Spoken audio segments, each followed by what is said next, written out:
Turn to the dark side and join me. I'll never join you! You killed my father! No, Luke. I am your father. That's not true! That's impossible! And Princess Leia is your sister. That's not true! That's improbable! And the Empire will be defeated by Ewoks. That's very unlikely. And as a child, I built C-3PO. Huh? And the Force? Well, that's just microscopic bacteria in your bloodstream called midichlorians. Look, if you're not going to take this seriously, I'm out. So I forgot that I needed to record the priming, maybe? But anyway, here's the Vader model. What I'm doing is I'm going over it in a coal black for a base coat and making sure that even though the model was prime black, it actually has a base coat that if I mess up, I can go back to that paint. This is very important for whatever you paint, no matter what you do. If you base coat it in white, make sure you go over it in a white paint that you can fix errors in. Same with this black. That's me putting down some lighter gray so I can go over the first layers, and we're just going to touch up these raised areas here. And this is for the entire model. We want to make sure that we cover, I'd say roughly about 80 to 85, maybe 90% at most of the raised areas of the model, because what we're trying to do is create shadows and a slightly lighter color. Now here you can see it a little bit better on the cape. So what I'm doing on the cape here is I'm just doing that kind of like 80 to 90% coverage to try and get like deep shadows in the very recesses, but also keep kind of a slightly lighter grayish color.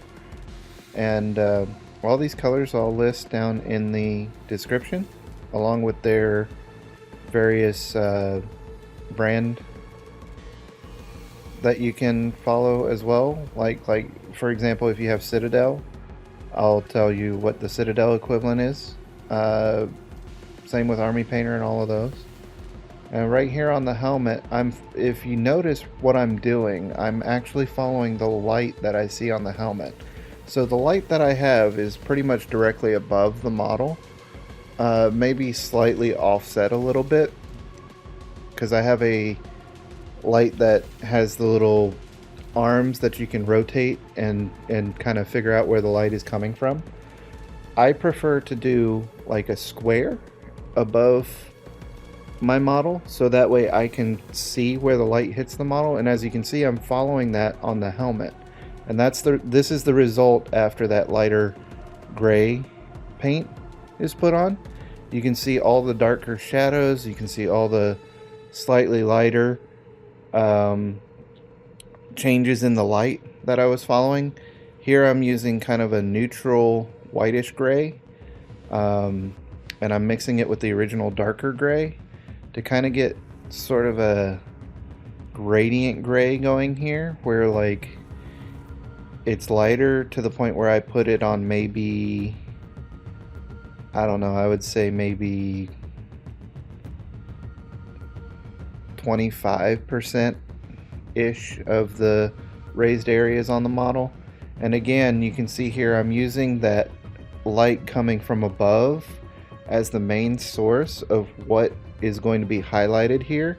Here I'm using a little bit of a brushwork technique.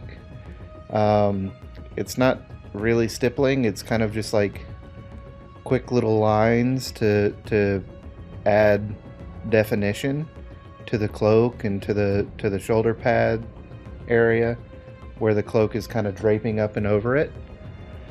And this will give the indication that it is some sort of like leathery cloth, as opposed to just straight up highlighting it with regular strokes. And here we're moving on to the helmet and doing the same thing, but with the helmet I'm using more broad strokes to kind of go against the side of the brush so I can cover more area, and that results in kind of a smoother transition from the light to the dark. And then moving down back to the cloak, you can see how I'm using these kind of scratchy motions to kind of like show that it's kind of a worn leather. I kind of overdid it here, which is why I'm using my finger to kind of wipe away a little bit more of the extra color that shouldn't be there.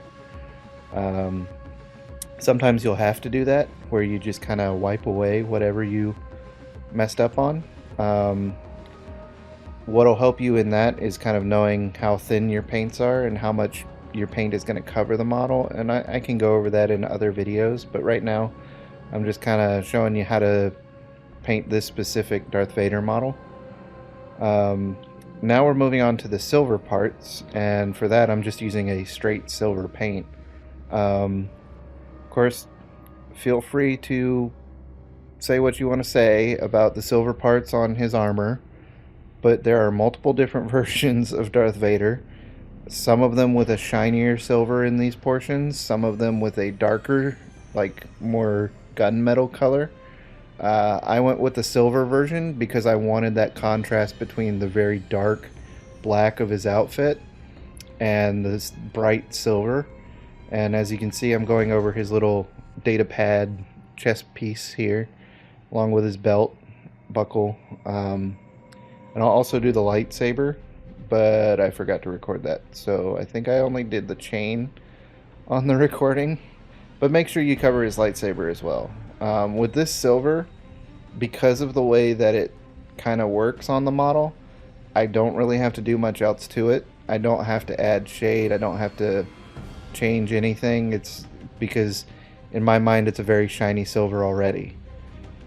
So speaking of the lightsaber, we're just going to take a moment to do the entire lightsaber in white, like a pure white, and I use bold titanium white from ProAcryl. In my opinion, it's one of the better whites, but you can use whatever white you have on hand. Again, in the description below will be the equivalencies, so feel free to follow those. Eventually I'm going to learn how to put them on screen, so I don't have to keep putting them in the description. I am learning editing as we go, so we're just going to have to do it that way for now, and I apologize for that, but it's literally just me at home, by myself, doing everything. So what I'm doing right now is I'm going over the model with an ink and an airbrush. So what I'm doing right now is called object source lighting, and I know the model's a little far away and I kind of put the airbrush in front of it like an idiot, but basically what I'm doing is just very minimal flow through the airbrush just to get the glow onto the model, and here you can see how it looks after I finished. You're just going to get this intense glow effect from the lightsaber if you do it this way. You can also do it with a brush. In the Luke video I showed you how to do it with a dry brush, okay? So you don't have to have a airbrush to actually finish this. You can do it with a dry brush, you just have to be really, really careful how you do it. So this is just sterling mud from Citadel, just going down on the base. Just a basic base. The main focus on this video is going to be Darth Vader. We're not really doing much to the base. In fact, I don't really think there's much room to do a whole lot on this base with Darth Vader. Maybe a tuft of grass or a rock, but that's about it.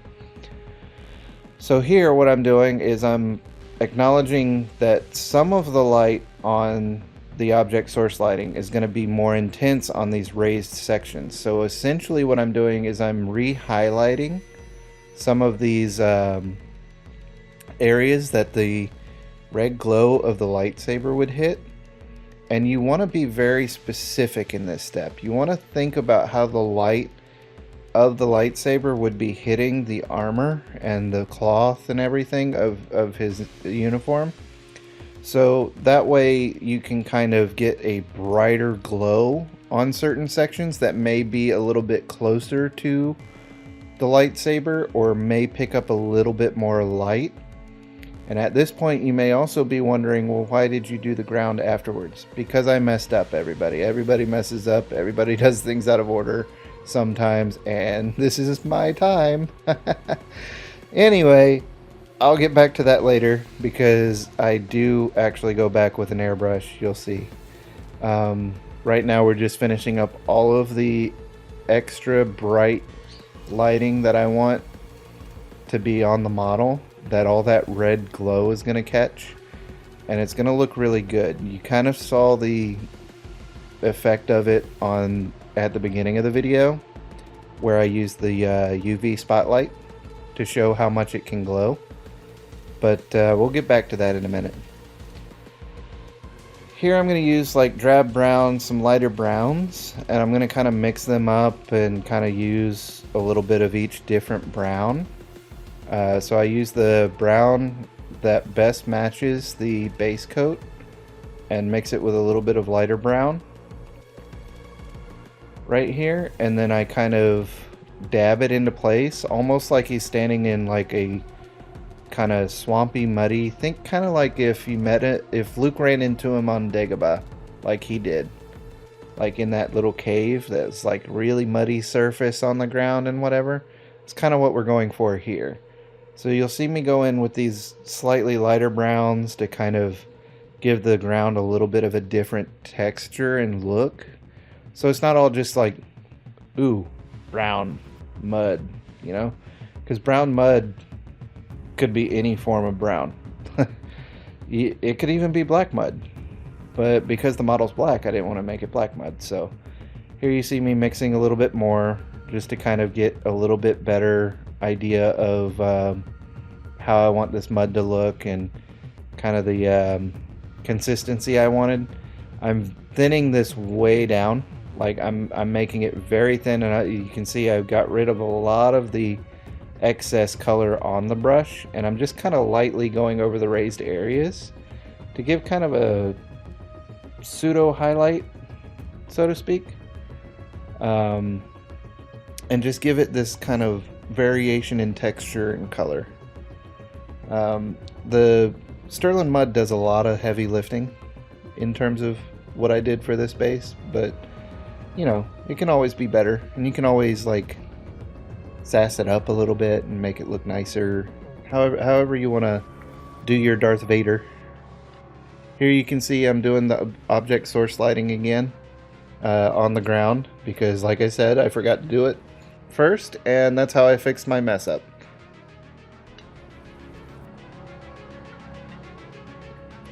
And now we're going to get into the red on the lightsaber.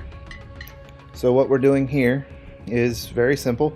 You take a very bright red and you basically coat the whole lightsaber in it. And then here, I'm not using the same red, by the way. I'm using a fluorescent red. So what I'm doing is I'm adding very lightly this fluorescent red to kind of give it that red glow effect. And what you see at the beginning of the video with the UV light, that's what picks up that beautiful red glow color in the UV light. So essentially what I was going for was a Darth Vader at nighttime in a muddy area kind of deal.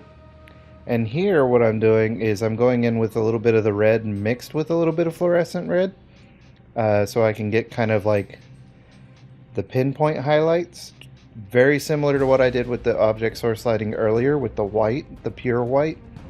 It's going to be the same step here, and we're just wanting to emphasize kind of more of where the light would be hitting the most, so we're getting the most glow out of it. And then that's what we get after that step, is a really nice intense red glow. And here I had not put fluorescent on the lightsaber itself, so I'm going over the lightsaber with the fluorescent red just to make it look really nice. And I'm also using Vallejo fluorescent for this because I don't honestly have the ProAcryl fluorescents yet. We'll get those soon, hopefully. And then I go over it with a overall satin finish so that the satin varnish kind of makes everything look leathery and everything. And what I'm doing here now is I'm taking a pure gloss varnish, and everything that's shiny, everything that's like not supposed to be leathery or is supposed to really like be extremely glossy looking, especially the helmet and the lightsaber hilt. Those are things that I focused on here. All the hard pieces of armor and everywhere that it glows, that the lightsaber glows, I put on a gloss varnish to kind of give that shimmery kind of glowy effect. This isn't really a 100% necessary step. You could just gloss it with satin varnish and be done. And that's that. You could do a spray can varnish, whatever you want.